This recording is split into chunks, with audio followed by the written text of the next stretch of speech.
Hello students, welcome back to another session from eLearning Edu. In today's class, we will be dealing with the chapter 3 of class 10, that is the metals as well as the non-metals. And we will be studying about the properties, classification, and almost we will cover all the things about the metals and as well as the non-metals as there is in the textbook. So let us move on to the topic metals and non-metals, and I hope you are very much familiar with the term metals as well as the non-metal. And metals, we have studied the different types of metals in chapter 2 as well as in the chapter 1, and we have written the balanced chemical equations for the metals as well as non-metals. And examples for metals, you have studied different examples for metals as well. So before moving on to the topic, we need to know the term elements. What does the term element mean? Elements are nothing but they are one of the types of pure substance, that is the pure substance, purest form of the substance is known as the element.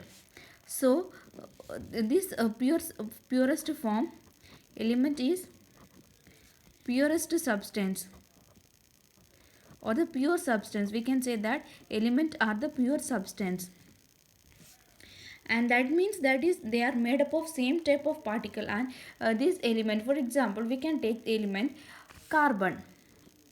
This carbon, when this carbon combine together, they form large number of large, that is C, that is this carbon will combine together to form molecule. That is they can be further this molecule can be divided. When on dividing the molecule, we'll get the same element, that is we'll get back the element. So we can say that element is the purest or the pure form of the substance, and these elements will combine together, and so they can be referred to as the atoms. As we have studied in the low classes or about atom, these atoms will combine together to form the molecule. Let us take one more example, oxygen, that is O, that is they will combine together to give oxygen molecule. So when this oxygen molecule is divided, we'll get the atom oxygen. So on dividing, we'll get the simplest form. So so far there have been 118 elements discovered.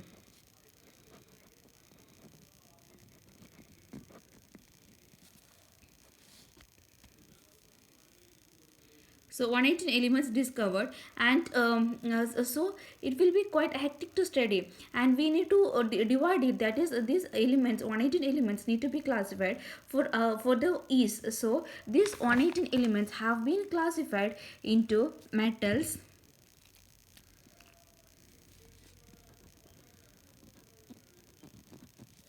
non-metals, as well as metalloids. In your chapter, you will be studying only about the metals as well as the non-metals, and metalloids you will be studying in higher classes.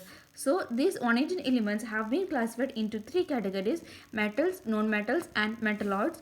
So this is that is this is separately mentioned in the periodic table, which you will be studying in the next chapter. So metals as well as the non-metals. Let us move on to the properties of these metals and non-metals.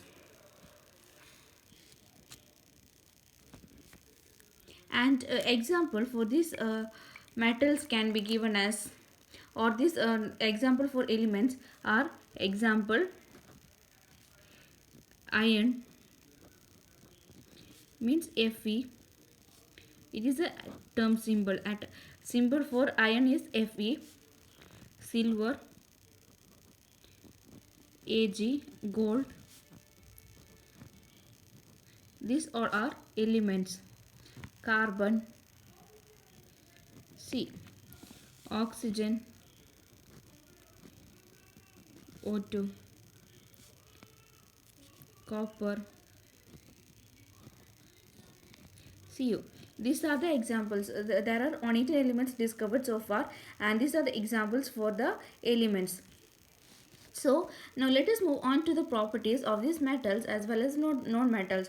Firstly, let us move to the properties of the metals.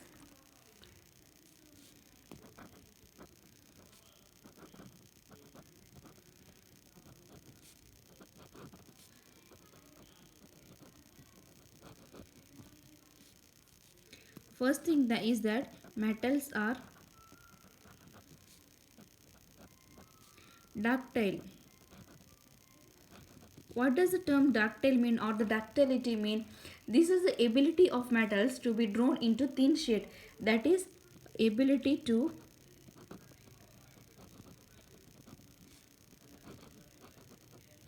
be drawn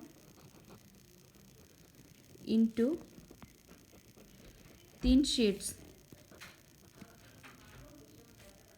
That is, these metals can be drawn into very thin sheet. That is the property of the metal. That is the ductility. They are highly ductile.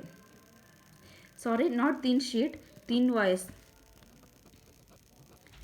Sheet is malleability. Ductility means that ability, that is ability of the substance that can be drawn into thin wires. That is, these metals can be drawn into thin wires, because of which we are able to conduct electricity through these metals. So these metals can be drawn into very much thin wires. Example is gold,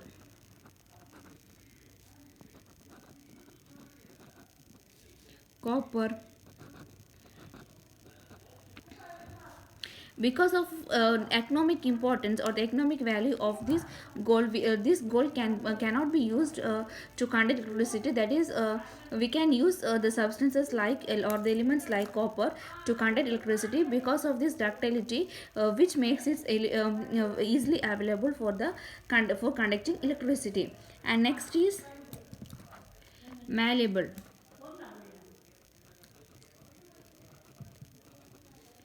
That is ability to be beaten into thin sheet, and these metals can be beaten into very much thin sheet. And example for this is gold. That is, the first thing is that metals are ductile. Next is that metals are malleable. That is, they can be drawn into very much thin sheets. And next property of this metal is they are good conductors of heat and electricity.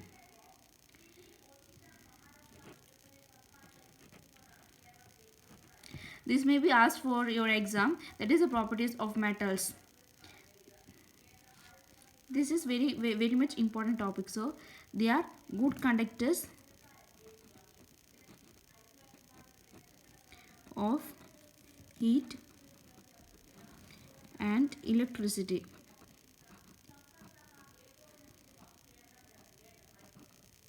That is, these metals have the property to pass heat or electricity from one place to the another place. That is, they are highly good conductors of heat as well as the electricity. And again, example for this is silver, copper, aluminium, etc. And there is exception in this case. That is, lead and mercury are except all the metals. That is, lead, this lead and mercury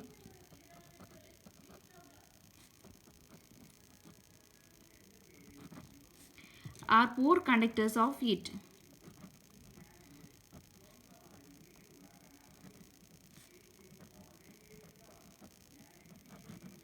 This may be asked for exam. That is an exceptional case. Lead and mercury are poor conductors of heat. So again, moving on to the properties of known metals. So far we have covered the properties of metals, and again moving on to the properties of known metals. Properties of known metals. That is, the first property is that they are colored. Known metals shows variety of colors.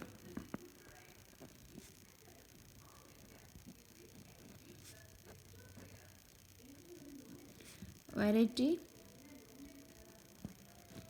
of colors. That is, basically they are the colored compounds. These known metals are the colored compounds. Example is that iodine, which is violet in color, sulfur, yellow, chlorine, greenish white.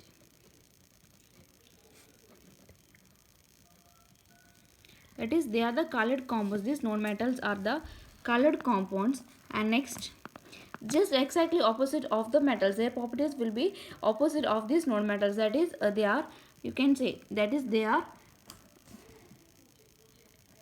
poor conductors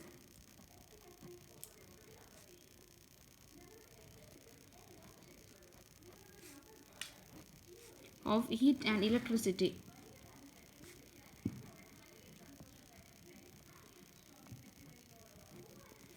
But there is some exceptional case, diamond as well as the graphite, which are the allotropes of carbon. About allotropes, you will be studying in the next chapter, that is carbon and its compound.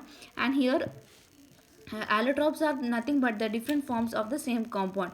Here diamond and graphite are the allotropes of carbon, and these allotropes are again known metals, and these known metal are good but exceptional case. This is the exceptional case, that is they are good conductors of heat and electricity. And next is a graphite is has a similar property. Again this graphite has a similar property, that is they are again good conductors of heat as well as the electricity. This is the exceptional case. Students, please keep in mind that in the known metals, the exceptional case for the poor conductors of heat and electricity is diamond and graphite, which are the allotropes of carbon. And next property is that metals are either solid, that is they may be solid, gases or gases, that is they exist in a solid or in the gaseous form. But there is exceptional case, that is the bromine is the this is not metal, known metal. Known metals are either solid or gases, that is they either exist in solid or the gaseous form.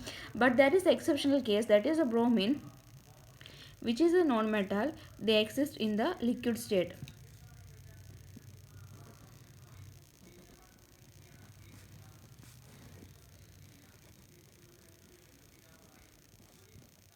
And for solid, example for solid, that is non-metals which are in solid are sulfur, phosphorus. And in phosphorus itself there are different forms which you will be studying in high classes, like white phosphorus. And next is the solid, next is the gaseous form. Very simplest example, that is oxygen. And next is that non lustrous.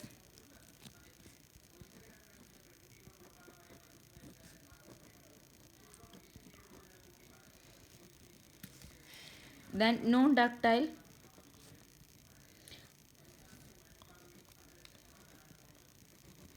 non malleable. So what is meant by lustrous? Lustrous means the property that is they will be shiny in appearance. That is they are non-lustrous means they will be not shiny in appearance. And non-ductile, that is they cannot be drawn into thin wires, as I have seen in the case of metals they can be drawn into thin sheets. Thin wires. But these non-metals cannot be drawn into thin wires. And they are non-metals are non-malleable, that is they cannot be drawn into thin sheets. So here I have forgot to mention one of the property of this metal, that is they are lustrous. They are lustrous. These metals have the property of lustrous, that is they will be shiny in appearance. These metals will be shiny in appearance, and they will have the property to reflect the light. This is all about the properties of metals as well as the non-metals. So students, I hope you are very much clear about this topic, that is the properties of metals and non-metals, which is very much important topic and it will be asked for your exam. So these metals and non-metals, the properties are that the metals are ductile, whereas this just opposite of this you can write in the case of non-metals, that is non-metals are non-ductile, metals are malleable, non-metals are non-malleable, metals are good conductors of heat and electricity, but non-metals are bad conductors of heat and electricity. That is exceptional case, that is the diamond as well as the graphite, and they are lustrous, and these non-metals are again non-lustrous. This is all about the metals as well as the non-metals, properties of metals and non-metals. Very much important as well as very easy to study. Thank you.